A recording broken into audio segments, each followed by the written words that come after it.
What makes someone a balanced leader? Hey there, this is your friend and guide, Caroline. On today's Balanced Leader, I share strategies to help you lead with confidence, stay resilient, and avoid burnout. This isn't just about leadership, it's about thriving holistically in mind, body, and spirit. Ready to recalibrate? Let's dive in and create the balanced life you deserve. Hi, I'm Caroline Baird, and today we're not just talking about closing Q4 strong. We're talking about how you, as an executive leader, can set the stage for long-term growth and excellence. Because this is about more than hitting targets. It's about leading with purpose, inspiring ownership, and driving your organization forward with momentum that will carry you far beyond the final quarter. As you may know, in our last episode, we talked about closing the year with impact. But today, we're taking it a step further.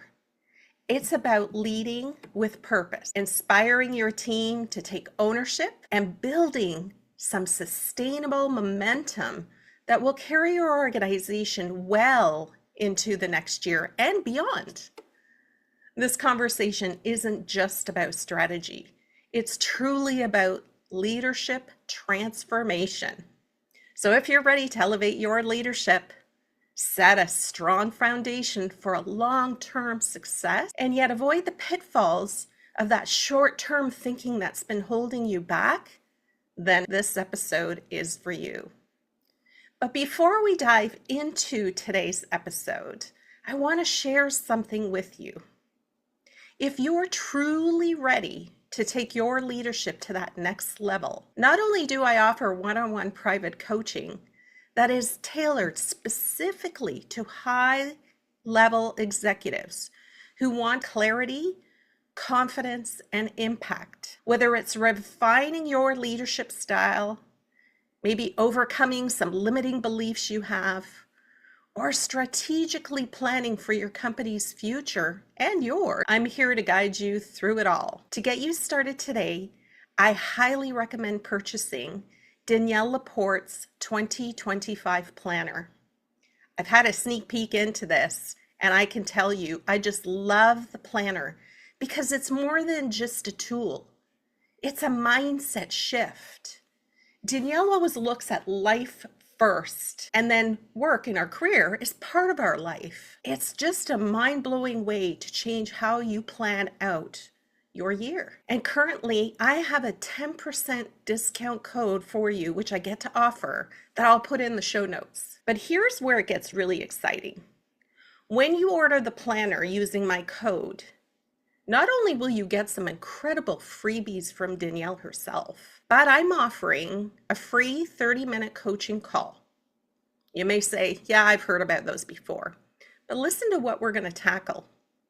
We're going to pick one limiting belief or skill set that's holding you back. Imagine what we can uncover in just 30 minutes. We're going to tackle that and find a way for you to leverage your skills, leverage that belief that you have so that you can be even better than you are today. Why wouldn't you take this opportunity to see what's possible? What have you got to lose? It's free. So grab that planner, use the discount code, and let's schedule a call to unlock your potential.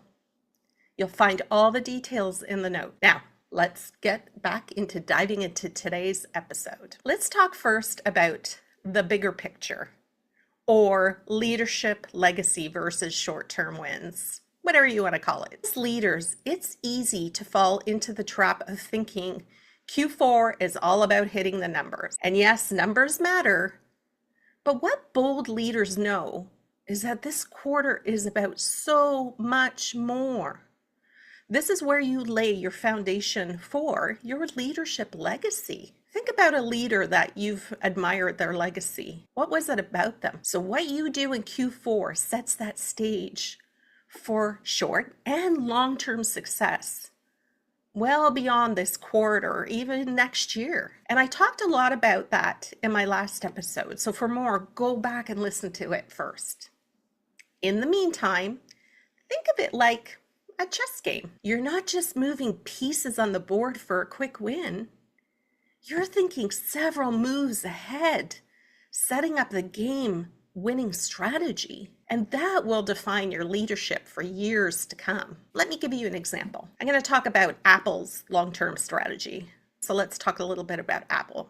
Everybody knows them. Take a moment to picture this. They don't just focus on one product launch. They're not thinking about just this year's sales. They're thinking 5-10 years ahead about how this product right now fits into their ecosystem of services, how it shapes customer expectations, and how it builds loyalty that drives their long-term growth. This is where your leadership mind shift comes into play. You have to adopt that same mindset as an executive. So start asking yourself, how is the work I'm doing today positioning us for success in the next year and in the year after that, to be honest? This is about moving beyond that reactive decision making and truly stepping into what we all want to be, is that proactive, visionary leader. You might be saying, okay, Caroline, this sounds easy, but what is an action I can take to start to change my mindset and build a long-term strategy? Let me give you what I'll call actionable insight step 1. Create a long-term strategy map. So what you want to do is you want to set aside time to sit down with your leadership team and create a Q4 strategy map. But instead of focusing solely on what needs to get done now, look further ahead. Ask questions like, what initiatives, processes, or innovations will carry the next 18 to 24 months? Here are a few questions to guide you in this process. What do we want to be known for a year from now? How are we innovating to meet future challenges? What new markets or opportunities are emerging that we can position ourselves for? Your next step is then to take that tactical step. And what could that look like? Why not assign a leader from each department to own one future-focused initiative that begins this quarter? Because this shifts the mindset from short-term targets to strategic long-term goals. I know you love my examples, so let me give you another example, as that always makes it so much easier to envision. Let's look at Tesla's vision for growth. Did you know in Q4 2020, Tesla was pushing hard to hit vehicle delivery targets? But Elon Musk's focus wasn't just on the quarter's numbers.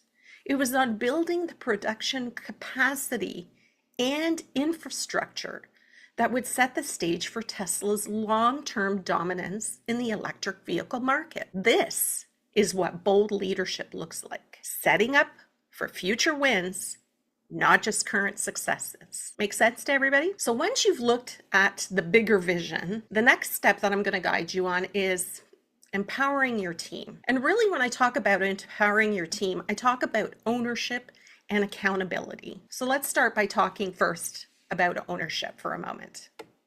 One of the most powerful shifts you can make as an executive leader is moving your team from being accountable to being fully invested. What does that mean?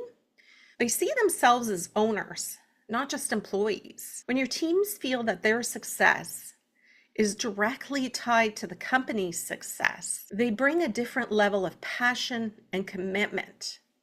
You know that to be true. It's how you want to feel. But what that does is you begin to create a culture of ownership. So let me give you another example. And whether you love Amazon or not, here's an Amazon one. Their culture of ownership. At Amazon, Jeff Bezos, and trust me, whether you like this guy or not, he's done something really cool at Amazon. He's built a culture where leaders are expected to act like owners. They're not just responsible for their departments. They're responsible for the overall success of the company. The level of ownership drives innovation. It drives problem solving. And it drives long-term thinking. It's no wonder, to be honest, that Amazon is consistently at the forefront of new market opportunities. They've got a great team that feels like owners and want the business to grow, or want to be able to put on their own resume or shout out from the rooftops, you know what? I created this really cool thing. So ready for the next actionable insight step number 2? I'm calling it implement ownership goals. Here's how you can foster that same level of ownership in your company. Create a system where leaders own their outcomes. Again, start by having each department or team define their Q4 goals, but then take it that next step further. Have them outline how these goals feed into the broader company vision. That's always the missing link. The goal isn't just to hit numbers, it's to drive long-term impact. When you think about turnover in HR, I was in that department, it's not about just making sure that we have enough people. It's remembering what the long-term strategy is of the business and making sure you have the right people doing the right jobs for what your objective is. Because you can hire all the people, but if you don't have that strategy, that long-term investment in your business or wanting to make a long-term impact, then it's not going to matter who you hire because you won't know who to hire. Make sense? Okay.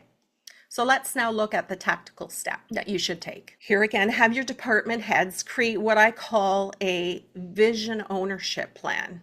It's something that I do as an entrepreneur, right? This plan outlines not only their immediate goals, but also how those goals are going to evolve into future initiatives. How am I going to grow my business? How am I going to bring on new clients? What are they looking for? What's exciting for them? It's that foundation of growth and movement. Because if you stay stagnant, you're not moving. The example has always been, if you're staying still, you're flatlining because everybody else is going to move ahead of you. For example, if your marketing team is focused on driving brand awareness this quarter, how will that lead to new customer acquisition strategies in the next year? It's a measurable that they can have that helps grow long-term business. This gives them a clear ownership stake, again, in both the short and long-term success of the business. And I'll actually give you a bonus tip right here. If you introduce a system of cross-functional accountability, where departments not only track their own progress, but are also responsible for helping each other achieve key outcomes, imagine what can happen. We're working together. For instance, have sales and marketing work together on a joint initiative that ties both of their metrics into a larger growth objective. Because now you have your bigger picture and a team that is accountable, that feels like owners. Next is driving continuous momentum. We do this by celebrating wins with purpose. So let's talk about celebration. And I talked about it in my last episode. So again, go back and listen for some other key examples of how you can do that. But if you're like many high-performing leaders, you're always focused on the next big goal. That's your objective as a leader, right? Let's keep driving the business. What's next? How do I get my team inspired? But if you don't take the time to pause and celebrate the wins, whether they're big or whether they're small, you're missing a crucial opportunity to build momentum. Think about that. When was the last time somebody celebrated you for something that you did? And what did that do to the momentum and the energy that you had? So look at celebration as a leadership tool. Celebration isn't just about boosting morale. So if that's why you're doing it, stop. It's about creating a psychological trigger that fuels motivation and keeps your team driving forward. It's got to be the combination of them all. We want to recognize great work. We want to build morale, but we want to fuel that motivation and keep them driving forward. When your team feels that their efforts are being recognized, it creates such a positive feedback loop. It makes them want to push even harder. And I'll give you an example of a company that does this really well. It's Salesforce's culture of recognition. And let me tell you, Salesforce does this brilliantly when I looked into it. They celebrate every milestone, whether it's a small process improvement or a massive product launch. These celebrations aren't just about patting people on the back. They are a strategic tool to energize that workforce and create that momentum for future growth. So here is actionable insight step number 3 for you. Build a momentum celebration system. How do I do that? Create a formalized system, if you will, for celebrating wins in real time and make these celebrations meaningful and tied to future goals. So it's going to take some time for you to sink into them, to really set them with intentionality.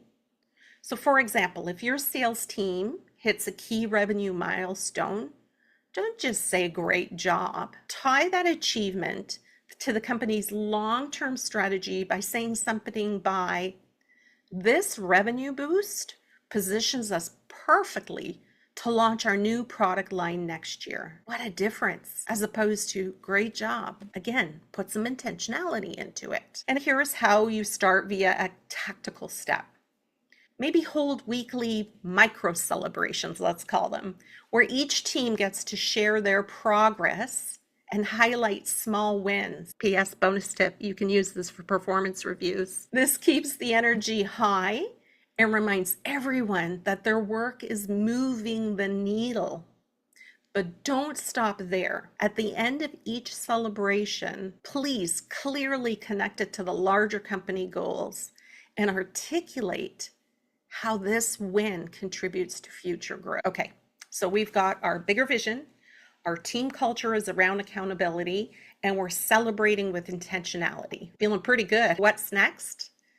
The power of vulnerability in leadership is a big one that I see is such a big miss. And this is where we really get into some emotional intelligence. But first, to be honest, you need to get real. We need to talk about vulnerability. So for executive leaders, vulnerability can often feel really uncomfortable because they're supposed to know it all. They're supposed to keep calm, right?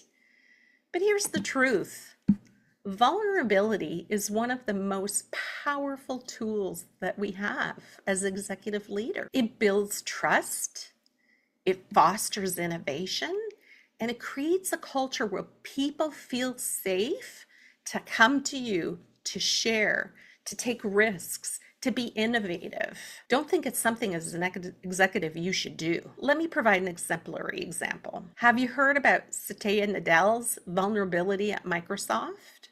This was another really interesting story that I read. So when Satya Nadella, apologies if I'm saying his name wrong, at Microsoft, he took over the CEO.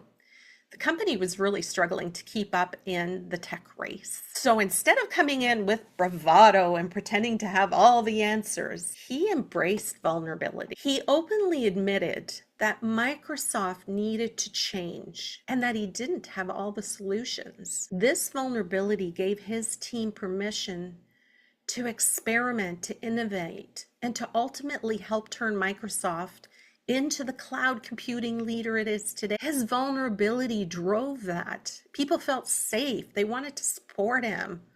Can you imagine if he had come in with his bravado and knowing it all?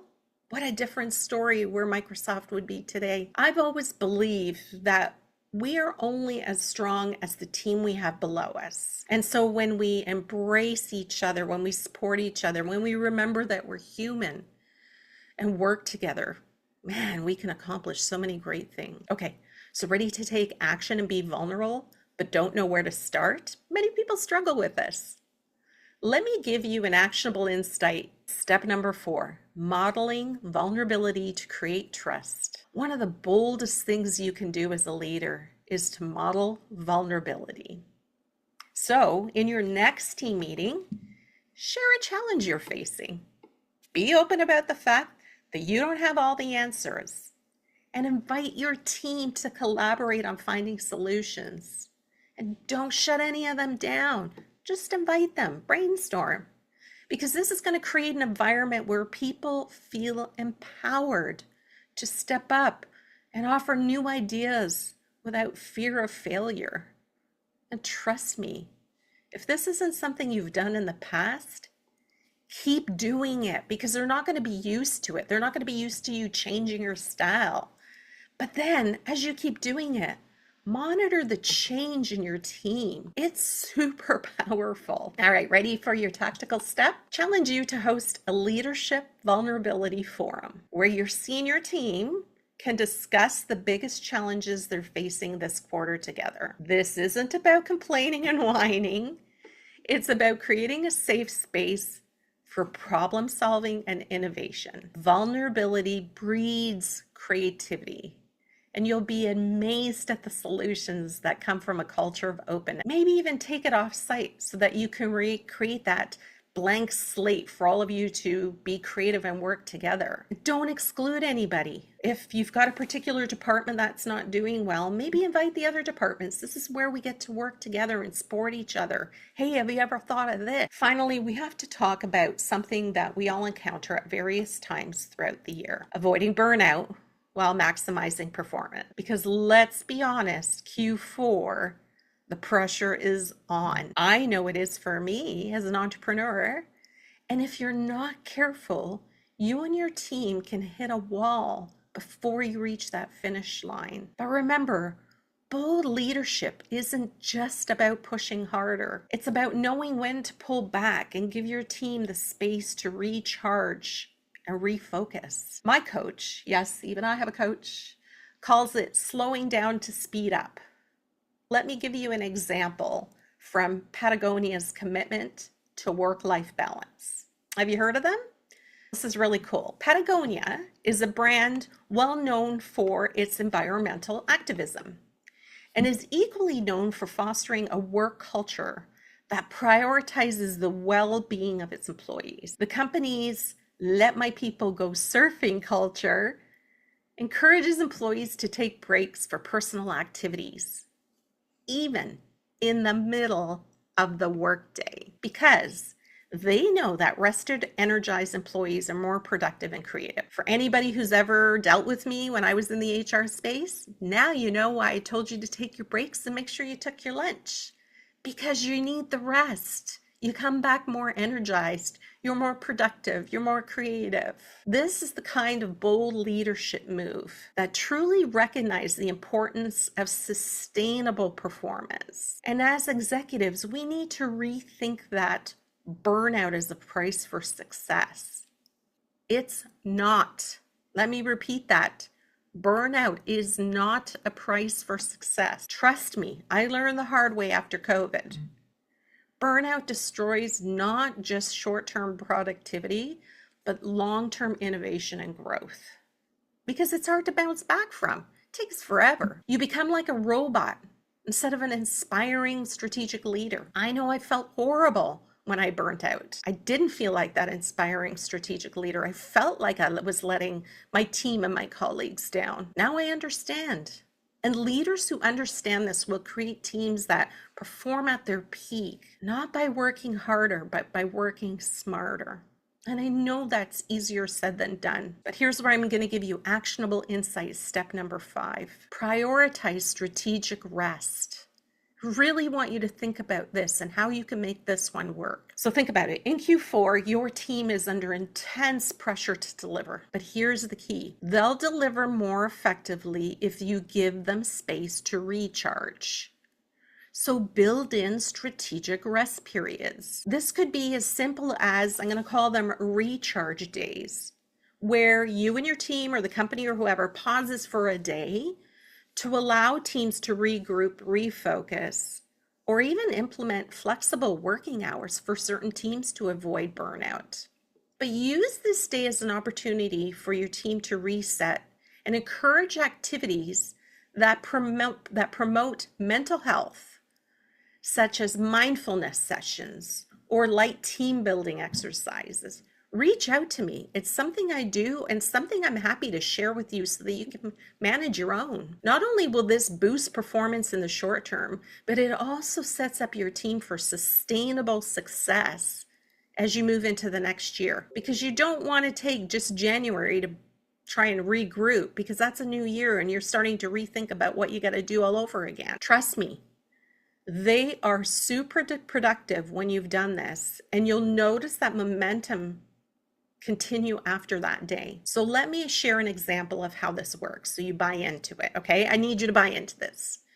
So during the final quarter of 2022, a client of mine was struggling with team burnout. She came to me and said, listen, everyone is exhausted, but we have these huge goals to hit before the end of the year. So we had a conversation about what was going on. And trust me, she was super reluctant, but she introduced monthly recharge days along with short mindset resets during weekly team meetings. And so I've talked to you about the monthly recharge day. The mindset resets are short little things that you could do at the beginning, at the middle, or at the end of your weekly team meetings. You don't need more than 5 minutes. The result? Productivity actually increased as employees felt more energized and focused, and they were able to hit every major target while preparing the groundwork for the next year.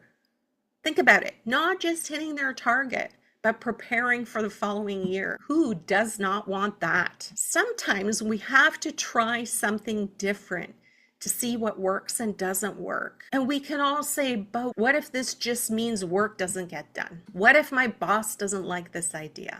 What if? But just for a moment, let's think, what if it does work? What if you get the same results my client did? What if this means your team is so inspired, engaged, accountable, happy? Isn't that the best case scenario? Then what's holding you back from trying it? So let's wrap this up with a final thought. Bold leadership isn't just about hitting Q4 numbers. It's about creating a foundation for long-term success. Inspiring your team to take ownership, driving momentum with purpose, and leading with vulnerability and authenticity. It's about knowing when to push and when to pull back, when to slow down to speed up, because your leadership today will define your company's success. Take the bold steps we've discussed today. Create a long-term vision. Foster that ownership. Don't forget to celebrate those wins with intention and embrace vulnerability to avoid burnout. If you implement these principles, you won't just close Q4 strong. You'll open 2025 with momentum, clarity, and confidence, not just from you, but from your team. Give it a try, won't you? Thank you for joining me on today's Balanced Leader. And don't forget, if you found this episode valuable, please share it with your network and colleagues who need to hear this message. Remember, bold leadership creates bold results. So let's lead with intention and set our sights on sustainable success. Until next time, stay bold, stay balanced, and lead with purpose. And kindly don't forget to like, comment, and subscribe. Let's share this so other leaders can take the steps to leadership transformation. Thanks for tuning in to today's Balanced Leader. If you want to go even deeper, then visit my website at carolinebarrett.com, find some free resources, and look at all the different ways that I can support you to become your best self. Remember, change begins with just one small step. It's those tiny actions that start you on the path to achieving your dreams and finding balance. And as always, life is an experience. So take a moment to enjoy the journey and appreciate the progress you make along the way. Until next time, keep taking those small steps, savor the journey, and lead with courage and authenticity. This is Caroline reminding you to stay bold, stay balanced, and keep moving confidently towards your dreams.